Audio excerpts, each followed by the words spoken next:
Assalomu alaykum. Bugun biz Yaqin Sharqning eng sirli va qudratli davlatlaridan biri Eron atrofidagi so'nggi vaziyatlarni tahlil qilamiz. So'nggi soatlarda Tehrondan kelayotgan rasmiy bayonotlar va xalqaro kuzatuvchilarning hisobotlari mintaqada yangi bir keskinlik davri boshlanganidan dalolat bermoqda. Eronning yadroviy dasturi, Isroil bilan bilvosita to'qnashuvlar va ichki iqtisodiy islohotlar bularning barchasi bugungi kunning eng muhim mavzularidir. Ushbu videoda biz faqat tasdiqlangan faktlarga tayanamiz. Eron aslida nimaga tayyorlanmoqda? 9 daqiqa davomida barcha savollaringizga javob olamiz. Yadroviy dastur va qizil chiroq.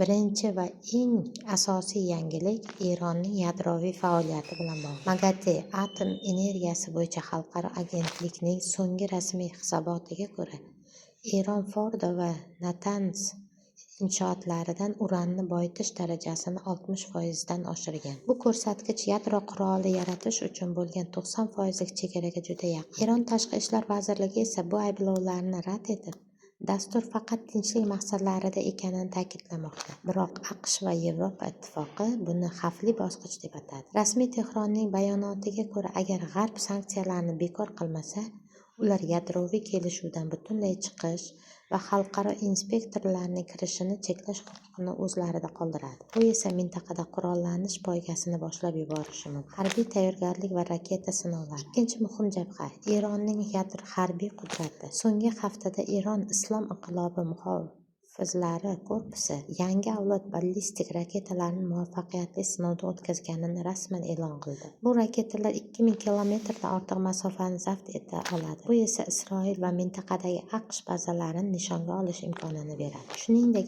Eron Mudofaa vazirligi Fattah gipertovushli raketalarning yangilangan versiyasini namoyish etdi. Rasmiy bayonotda aytilishicha, bu raketalar har qanday havo hujumidan mudofaa tizimini yorib o'tishga qodir. Bunday harbiy namoyishlar Isroilning Suriyadagi Eron obyektlariga bo'lgan zarbalariga javob sifatida ko'rilmoqda. Vaziyat shu darajada qaltiski, har qanday kichik xato katta mintaqaviy urushga sabab bo'lishi mumkin. Endi ichki vaziyatga to'xtalamiz. Tashqi siyosatdagi muvaffaqiyatlarga qaramay, Eron iqtisodiyoti og'ir damlarni boshdan kechirmoqda.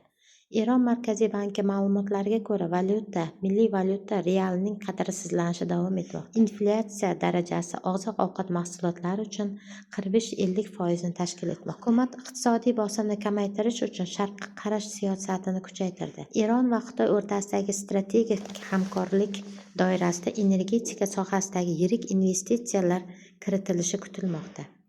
Shu bilan birga Rossiya bilan imzolangan yangi harbiy iqtisodiy shartnomalar Tehronga sanksiyalarni aylanib o'tishga yordam bermoqda. Biroq oddiy xalq uchun turmush darajasi pasayib borayotgani ijtimoiy noroziliklar xavfini yuzaga keltirmoqda. Diplomatik front va kelajak. Xalqaro maydonda Eron BRICS va Shanxay hamkorlik tashkilotlari rolini oshirmoqda. Bu Tehron uchun nafaqat iqtisodiy, balki siyosiy himoya demakdir.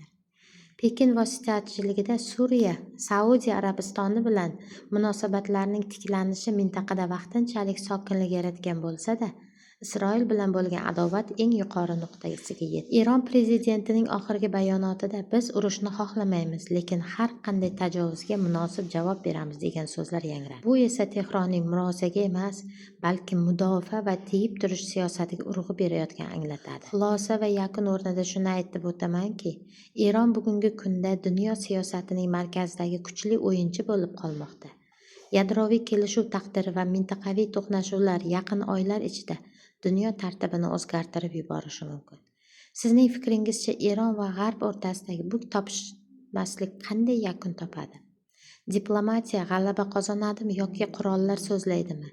Fikrlaringizni izohlarda qoldiring. Kanalimizga obuna bo'lib, so'nggi rasmiy xabarlarni birinchilardan bo'lib kuzatib boring. E'tiboringiz uchun rahmat.